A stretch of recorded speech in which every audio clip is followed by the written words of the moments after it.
लेकर के आए हैं जीएस की एक नई सीरीज जिसमें सभी प्रतियोगी परीक्षाओं से संबंधित प्रश्न मिलेंगे। तो शुरू करते हैं बिना समय बिताए क्वेश्चन नंबर 1 से। अगर हम लोग देखेंगे क्वेश्चन नंबर 1 तो कह रहा है भारतीय संविधान के किस अनुच्छेद में ग्राम पंचायतों के गठन का निर्देश है। तो जी हाँ, क्वेश्चन बहुत ही अच्छा है आपके लिए। तो अनुच्छेद 32 बिल्कुल नहीं है, अनुच्छेद 40 हो सकता है, अनुच्छेद 44, अनुच्छेद 51। तो इसका आंसर जाएगा अनुच्छेद 40, यानी बी नंबर आपका सही हो जाएगा। क्लियर है। इसके बाद बढ़ते हैं क्वेश्चन नंबर 2 की ओर। कह रहा है उत्तर प्रदेश का राजकीय पुष्प कौन सा है। तो अगर हम बात करें उत्तर प्रदेश के राजकीय पुष्प की तो गुलाब तो बिल्कुल नहीं होगा। कमल राष्ट्रीय पुष्प है, कैसा है, राष्ट्रीय पुष्प है, तो इस पर हम ध्यान नहीं देंगे।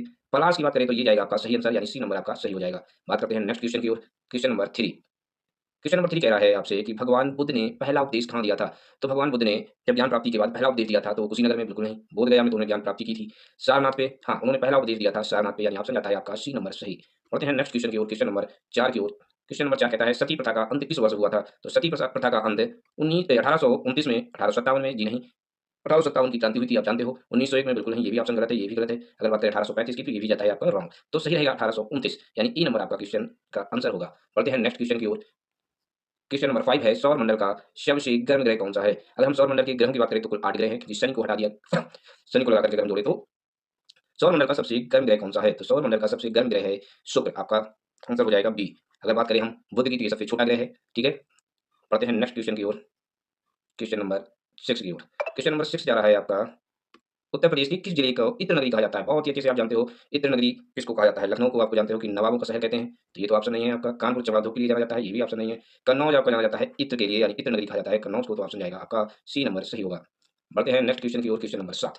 क्वेश्चन नंबर 7 कहता है कि भारत के राष्ट्रपति पद के लिए न्यूनतम आयु कितनी होनी चाहिए। तो भारत के राष्ट्रपति पद के लिए 25 वर्ष तो बिल्कुल नहीं होगा, 30 भी नहीं होगा, 35 वर्ष आपका जाता है सही आंसर, यानी कि क्वेश्चन नंबर 7 का सी आंसर होगा। बढ़ते हैं नेक्स्ट क्वेश्चन की ओर, क्वेश्चन नंबर 8 की ओर। तो क्वेश्चन नंबर 8 में अगर हम लोग देखें, क्वेश्चन नंबर 8 कहता है विटामिन सी की कमी से कौन सा रोग होता है। रतौंधी, जी नहीं, बेरी बेरी बिल्कुल नहीं, सी नंबर सही जाएगा, इसका भी, इसका आंसर होगा आपका सी नंबर। बढ़ते हैं नेक्स्ट क्वेश्चन की ओर। मृतकों का टीका किसे कहा जाता है। ऑप्शन है आपके पास हड़प्पा, लोथल, मोहनजोदाड़ो, तो इसका आंसर हो जाएगा सी नंबर, यानी मोहनजोदाड़ो को मृतकों का टीका कहा जाता है। बढ़ते हैं नेक्स्ट क्वेश्चन की ओर। अगर बात करें क्वेश्चन नंबर 10 की, कंप्यूटर का मस्तिष्क किसे कहते हैं। तो ऑप्शन है आपके पास RAM, CPU, hard disk, monitor, इसका आंसर हो जाएगा सीपीयू, बी ऑप्शन सही जाएगा। बढ़ते हैं नेक्स्ट क्वेश्चन की ओर कि भारत की पहली महिला आईपीएस अधिकारी कौन है। तो अगर बात करें पहली महिला आईपीएस की तो सीधे सीधे आपका आंसर जाता है किरण बेदी, यानी बी नंबर आपका ऑप्शन सही होगा। बढ़ते हैं नेक्स्ट क्वेश्चन की ओर। कथक किस राज्य का शास्त्रीय नृत्य है। तो ये तो आप जानते हैं कि कथक उत्तर प्रदेश का शास्त्रीय नृत्य है, तो ऑप्शन जाएगा आपका सी नंबर सही हो जाएगा, सी नंबर आपका बिल्कुल सही हो जाएगा। क्वेश्चन का कथक किस राज्य का शास्त्रीय नृत्य है, इसका आंसर हो जाएगा आपका उत्तर प्रदेश। बढ़ते हैं नेक्स्ट क्वेश्चन की ओर। अंतर्राष्ट्रीय महिला दिवस कब मनाया जाता है। तो अंतर्राष्ट्रीय महिला दिवस 8 मार्च को मनाया जाता है, 5 जून को पर्यावरण दिवस मनाया जाता है, 2 अक्टूबर को महात्मा गांधी का जन्मदिन मनाया जाता है। पढ़ते हैं नेक्स्ट क्वेश्चन की ओर। अगला क्वेश्चन है आपका गायत्री मंत्र का उल्लेख किस वेद में है। अगर हम एक की बात करें तो यजुर्वेद, सामवेद, ऋग्वेद, अथर्ववेद, तो इसका आंसर हो जाएगा ऋग्वेद में, ये सबसे प्राचीन वेद है। अगर हम बात करें यजुर्वेद की और सामवेद की, सामवेद में गीतों का वर्णन किया गया है। यजुर्वेद गद्य एवं पद्य दोनों का वेद है। ठीक, अथर्ववेद में जादू टोना की बात की गई है। तो बढ़ते हैं नेक्स्ट क्वेश्चन की ओर।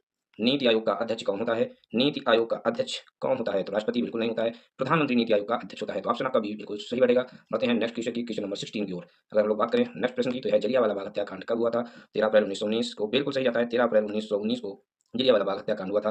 15 अगस्त 1947 को हमारा देश आजाद हुआ था। ठीक है, तो बढ़ते हैं नेक्स्ट क्वेश्चन की ओर। क्वेश्चन है लास्ट, मानव शरीर की सबसे बड़ी हड्डी कौन सी है। तो मानव शरीर की सबसे बड़ी हड्डी स्टेपीज नहीं भाई, फीमर है। कौन सी है, फीमर, यानी बी नंबर आपका सही जाएगा। टीबी आपका गलत रहेगा, ह्यूमरस गलत रहेगा, तो ऑप्शन नंबर बी सही जाएगा। नेक्स्ट क्वेश्चन है ध्वनि की तीव्रता, ध्वनि की तीव्रता किस में मापी जाती है। तो ध्वनि की तीव्रता एम्पियर में नहीं, धारा नापी जाती है इसमें, तो आंसर बी जाएगा डेसीबल। बढ़ते हैं नेक्स्ट क्वेश्चन की ओर। लखनऊ किस नदी के किनारे बसा हुआ है। तो आप सभी जानते हैं कि लखनऊ गोमती नदी के किनारे बसा हुआ है। गंगा बिल्कुल गलत जाएगा, यमुना भी नहीं, गोमती नदी के किनारे। अगर बात करें कि अयोध्या किस नदी के किनारे है तो सही हो जाता है, लेकिन यहाँ पूछा गया है लखनऊ। बढ़ते हैं नेक्स्ट क्वेश्चन की ओर। सार्क का मुख्यालय कहाँ है। ऑप्शन है नई दिल्ली, नई दिल्ली व ढाका नहीं हो जाएगा, काठमांडू आपका इसका आंसर जाएगा। पढ़ते हैं नेक्स्ट क्वेश्चन की ओर। भारत का मैनचेस्टर किसे कहते हैं। अगर बात करें भारत की मैनचेस्टर की तो ये कहा जाता है गुजरात के अहमदाबाद को, तो इसका आंसर जाएगा आपका बी नंबर सही, अहमदाबाद। बढ़ते हैं नेक्स्ट क्वेश्चन की ओर। यूपी पुलिस का प्रतीक चिन्ह क्या है। अगर बात करें यूपी पुलिस तो शेर बिल्कुल नहीं, इसमें मछली होती है 2, तो आंसर जाएगा बी नंबर आपका मछली। बढ़ते हैं नेक्स्ट क्वेश्चन की ओर। श्वेत क्रांति का संबंध किससे है। श्वेत क्रांति की अगर बात करें तो दूध उत्पादन से होता है इसका संबंध, अगर मत्स्य उत्पादन की बात करें तो मछली होता है, तो यहाँ पूछा गया श्वेत क्रांति, यानी आपका ऑप्शन नंबर बी सही जाएगा। बढ़ते हैं नेक्स्ट क्वेश्चन की ओर। क्वेश्चन नंबर 24 में अगर देखें वायुमंडल की सबसे निचली परत कौन सी है। तो समताप मंडल, क्षोभ मंडल, मध्य मंडल, आयन मंडल, ये तो इसमें जाएगा क्षोभ मंडल। सबसे निचली परत जो है वो क्षोभ मंडल कहलाती है। इसके बाद नेक्स्ट क्वेश्चन की ओर। 25 स्वराज मेरा जन्मसिद्ध अधिकार है, किसने नारा दिया था। तो ये क्वेश्चन आपको आंसर में कमेंट में लिखना है, किसका सही आंसर क्या होगा। स्वराज मेरा जन्मसिद्ध अधिकार है। मिलते हैं नेक्स्ट वीडियो में, तब तक के लिए धन्यवाद।